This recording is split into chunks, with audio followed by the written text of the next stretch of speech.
talk to our hematologist again, because my sister, I'm getting somebody's background noise.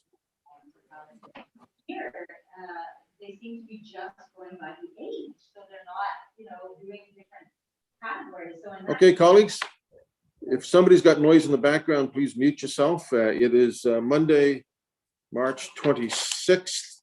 No, probably April 26th, 2021.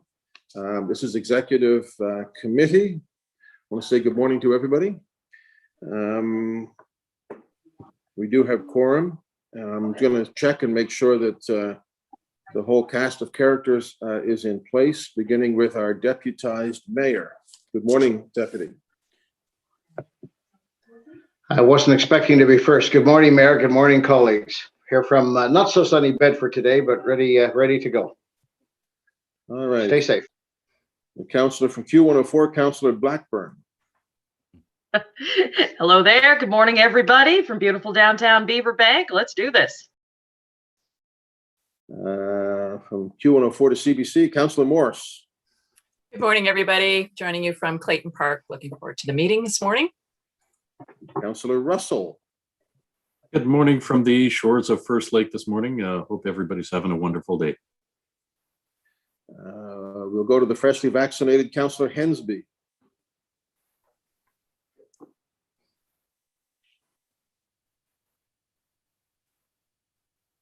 Councillor Hensby. I guess it didn't go well. No, it's just that I unmuted my mic, but the other microphone on the by the clerk's office wasn't turned off. So I'm here. And stay home. Beautiful. And Councillor from downtown Halifax, Councillor Mason. Morning, everybody from beautiful and sunny downtown Halifax. Not quite as nice as First Lake, it looks like. Glad to be here. Awesome. Our CAO is with us as well, I see now. Mr. Dubé, good morning. Good morning, Mr. Mayor. Happy to see everyone this morning. Good to see you. Mr. Traves. Good morning, Mayor, members of the committee. Awesome. Good to have a lawyer. Phoebe, I know, is with us. Annie Sherry's with us. April Doucette.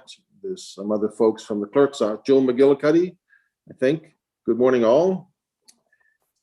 We will proceed to the approval of the minutes of March 22nd, if somebody is so inclined. So move, Mr. Chairman. Seconded. Hensby, seconded by Councillor Mason. All in favor?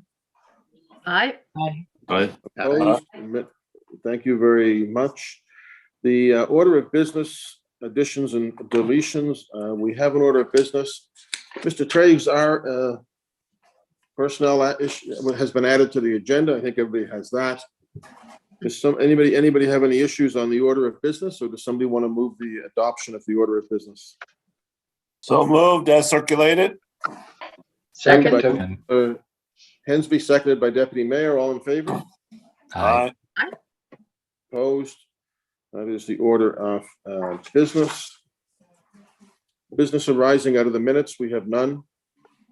Calls for declaration of conflict of interest, colleagues. Motions of reconsideration, none. Motions of rescission, none. Deferred business, none. Tabled matters, none. Correspondence, clerk, any correspondence? Thank you, Mr. Mayor. Through you to the members of the Executive Committee, there have been no pieces of correspondence brought forward to this meeting today. Thank you, Phoebe. Petitions? Seeing no petitions.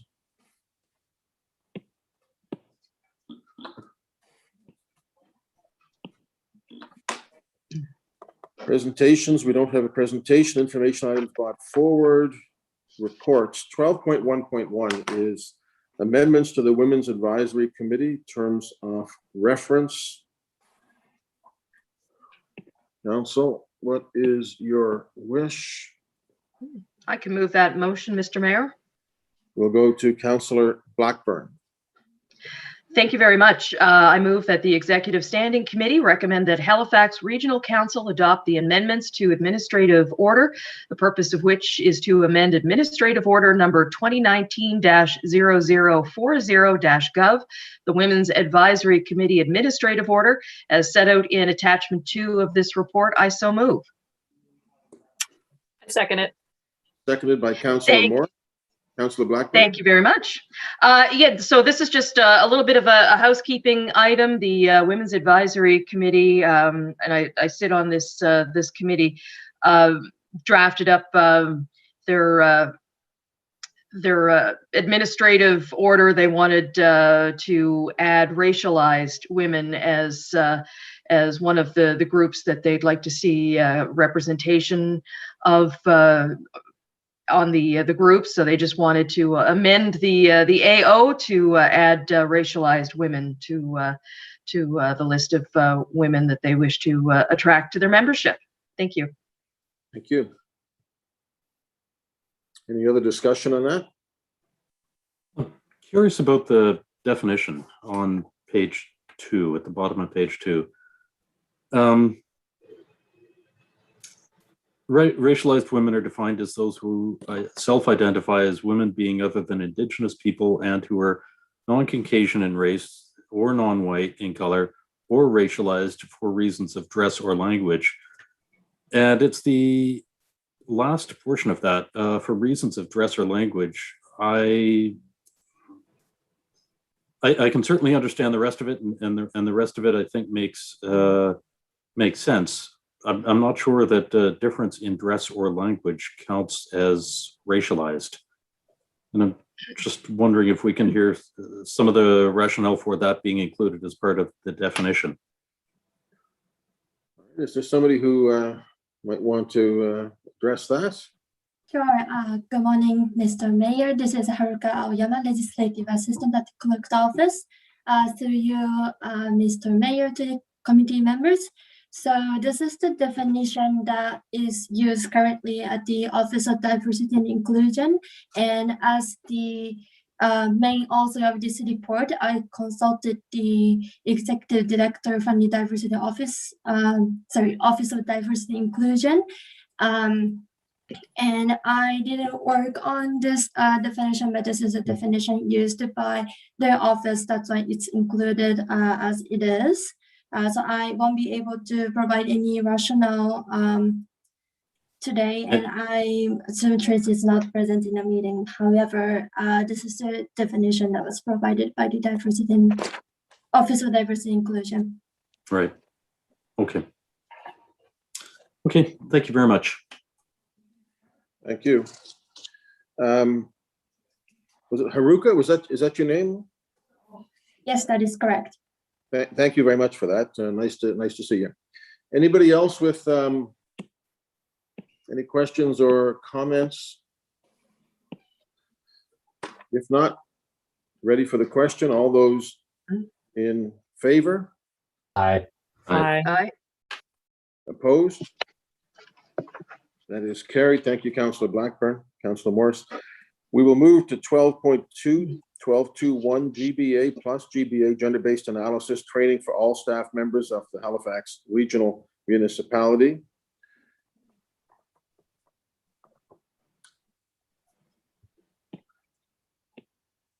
Who would like to take that one?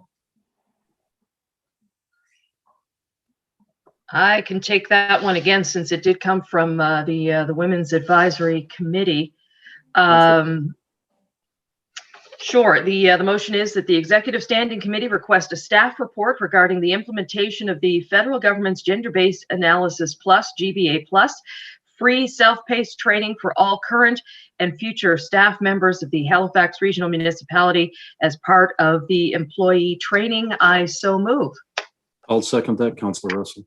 Seconded by Councillor Russell. Councillor Blackburn, anything on that?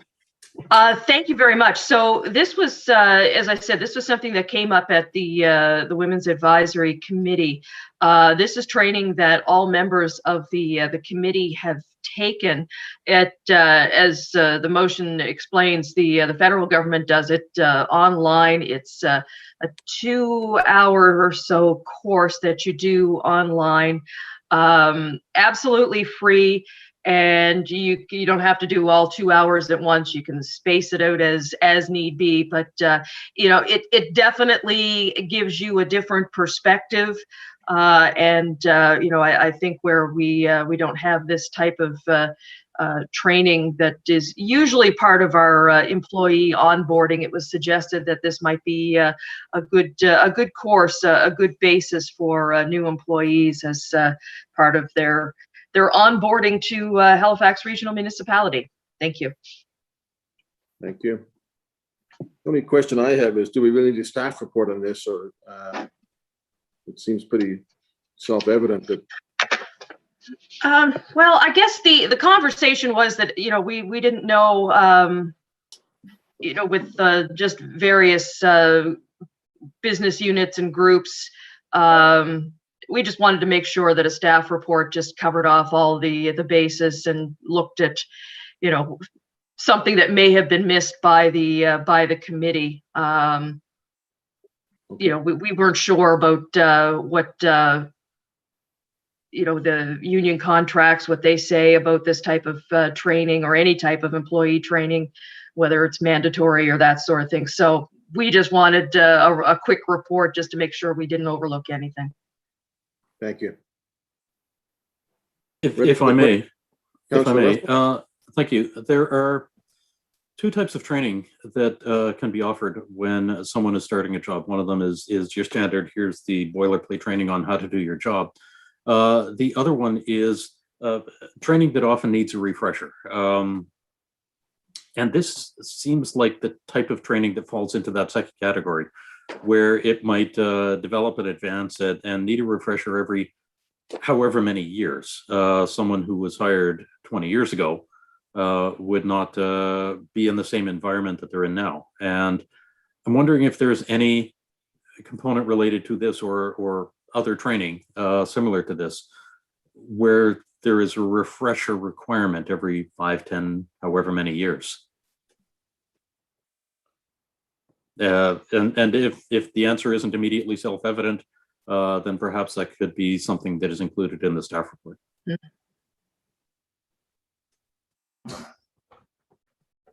Why don't we just make that a note for whoever's going to write the staff report? Is that okay, Councillor Russell? Absolutely. Yep. Yep. Thank you. Anybody else? Mike, I was just going to sort of head the same direction that Paul was. I mean, obviously this is for onboarding, and which is fine, but I would like to think, and obviously this would be up to Jacques and others in the report, but it'd be nice to, I don't know if you make it mandatory or not, but at least throw it open to others, existing staff, if they would like to take it over coming times. Just something to think about as well. Well, it does say all current and future. Oh, it did say all current. Okay, I missed that. I was thinking, I heard onboarding. Okay, at all current. Okay, I don't know how realistic that is and over what time frame that Jacques might have thoughts on that, but maybe that's the point of the staff report. But I don't think we can make it mandatory or not, but at least make it available. Jacques, any thoughts on that? Yeah, thanks, Mr. Mayor. So, certainly the staff report will deal with that, and we'll have language in it. We'll look at that. We actually have mandatory training for employees in various categories, including diversity and inclusion training. So we'll certainly have a section on what's mandatory and what we may be able to do on a refresher basis. All right, thank you. Thank you. Ready for the question, colleagues? Question. All those in favor? Aye. All those opposed? That's carried. So let's go to the next one, which is 12.2.2, gender-based analysis plus training for members of Halifax Regional Council. Councillor Blackburn, did you want to take this one as well? Sure, yeah, I'll move that the Executive Standing Committee request a staff report regarding the implementation of the federal government's Gender-Based Analysis Plus GBA Plus program as part of the counselor training and orientation for all current and future members of Halifax Regional Council. I so move. Seconded, I'll second Councillor it, Russell. but Go ahead, Tim. Councillor, okay, thank you. no, that's fine. Yeah. That's what I kind of wonder if we require a staff report for, because there's just the 16 or 17 of us. We probably have more control over what courses we want to take. But anyway, I certainly support this. Yeah, and you know, it is, although it is about a 2-hour commitment, certainly, you know, I took the training about 2 months ago, and you do learn, you know, quite a bit through it. I did find it to be quite useful. So it's, you know, it certainly is worth the time and effort. No, happy to support. Okay, I'm just wondering if this should be a mandatory part of the council's orientation. Every time a new council gets elected, should be a part of the new orientation for the whole new council. Well, that's, yeah, that was the suggestion from the Women's Executive, or the Women's Advisory Committee. Yeah, that's the goal anyway.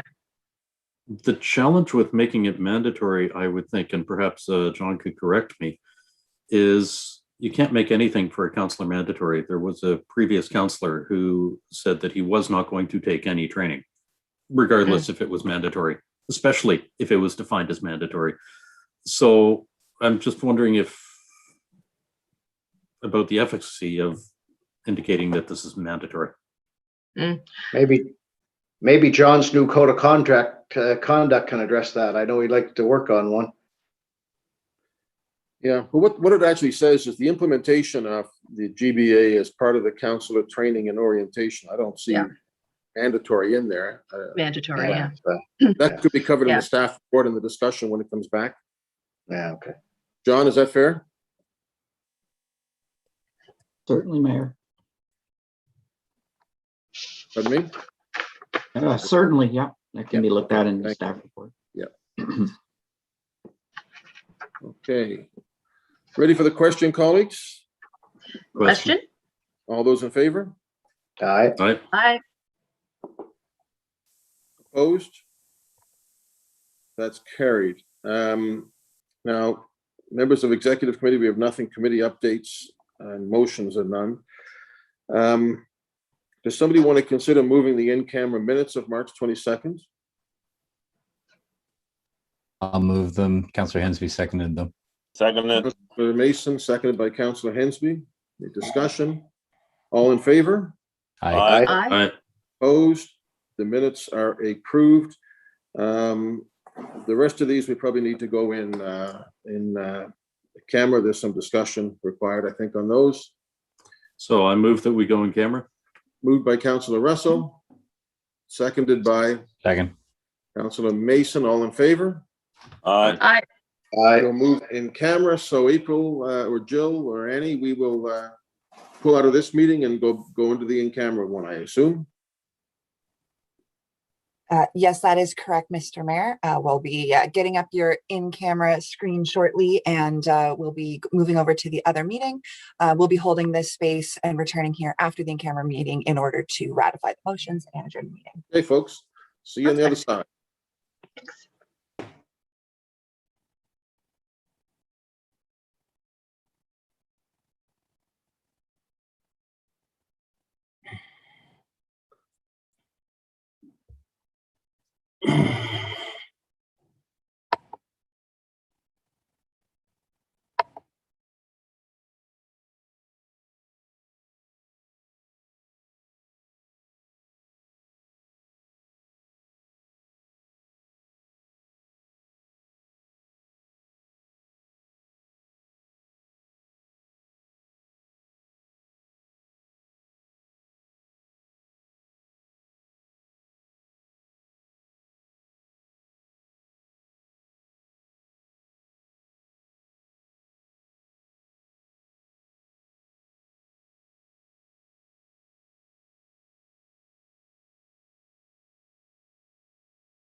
Are we in the right place? You are in the correct place, Mr. Mayor. I think so. I'm just trying to find the public motions, that's all, unless you want to put them in the chat line. I can put them Mr. in the Mayor, line if that's helpful. Mr. Mayor, you've got the wrong camera showing. FYI. I was trying to get to gallery view.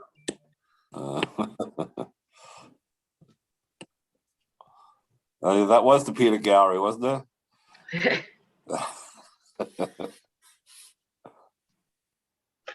We good to go, April, or Phoebe, or we? You are good to go, Mr. Mayor. We're just taking down the screen now, and yep, we're good. Okay. Colleagues, we are back to ratify the discussion items in camera. 14.2.1, Councillor Russell.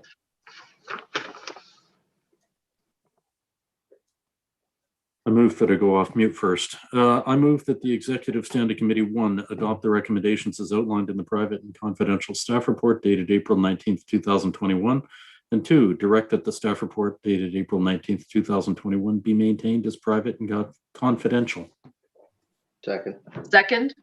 By Deputy Mayor. Ready for the question, colleagues? Question. All those in favor? Aye. Aye. Opposed? 14.2.1 is carried. 14.2.2, Councillor Mason. I move the Executive Standing Committee 1 adopt the recommendations as outlined in the private and confidential staff report dated April 13th, 2021, and 2, direct that the staff report dated April 13th, 2021 be maintained as private and confidential. I so move. Second. Seconded. Seconded by Councillor Blackburn. Ready for the question, colleagues? Question. All those in favor? Aye. Aye. Aye. Those opposed? That is carried. Thank you. 14.2.3, Councillor Hensby. It is moved that the Executive Standing Committee 1 adopt the recommendations outlined in the private and confidential staff report dated April 12th, 2021, and 2, to direct that the staff report dated April 12th, 2021 be maintained as private and confidential. Seconded by Councillor Morse. Ready for the question, colleagues? Question. All those in favor? Aye. Aye. Opposed? Carried. 14.2.4, Councillor Hensby. The motion to the Executive Standing Committee 1 to adopt the recommendations outlined as the private and confidential staff report of April 1st, 2021, and 2, direct the report dated April 1st, 2021 be maintained as private and confidential. Second. Second by Deputy. Ready for the question. All those in favor? Aye. Aye. Those opposed? That is carried. All right, colleagues, are there any notices of motion?